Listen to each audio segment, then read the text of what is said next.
السلام عليكم ورحمة الله وبركاته. أهلا بكم. إن شاء الله هذه الحلقة هتكون بعنوان إنجيل يوحنا وقصة المرأة الزانية الملفقة. ذكر في إنجيل يوحنا قصة المرأة الزانية، ونرى أن يسوع قد لغى شريعة رجم الزانية في هذه القصة، لكن علماء المسيحية لهم آراء أخرى. تعالوا كده نشوف الأول القصة التي ذكرت في إنجيل يوحنا في الإصحاح 8، ثم نذكر بعد كده ما قاله علماء المسيحية في هذه القصة. في الإصحاح 8 والعدد الأول في إنجيل يوحنا يقول النص: أما يسوع فمضى إلى جبل الزيتون، ثم حضر أيضا إلى الهيكل في الصبح، وجاء إليه جميع الشعب فجلس يعلمهم. وقدم إليه الكتبة والفريسيون امرأة أمسكت في زنا، ولما أقاموها في الوسط قالوا له: يا معلم، هذه المرأة أمسكت وهي تزني في ذات الفعل، وموسى في الناموس أوصانا أن مثل هذه ترجم، فماذا تقول أنت؟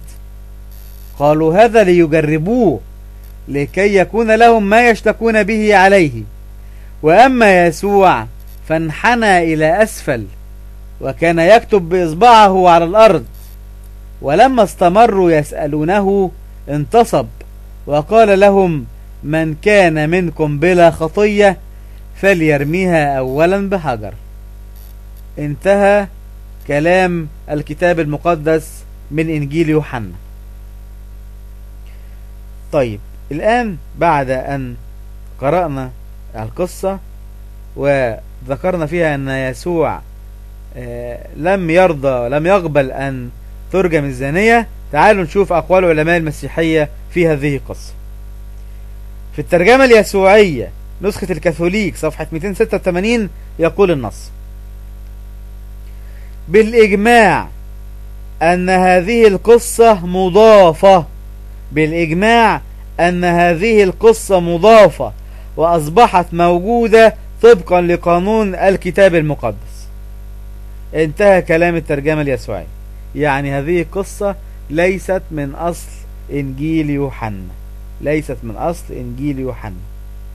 أيضا في تفسير متى المسكين تحت عنوان المرأة الخاطئة صفحة 509 يقول النص: يبدو أن القصة في ظاهرها لا تتماشى مع سياق أحاديث المسيح في الهيكل، ويكشف الآباء عن عدم وجود هذه الآيات في المخطوطات الأخرى لأنها تشجيع للانحلال الأخلاقي، لأنها تشجيع للانحلال الأخلاقي.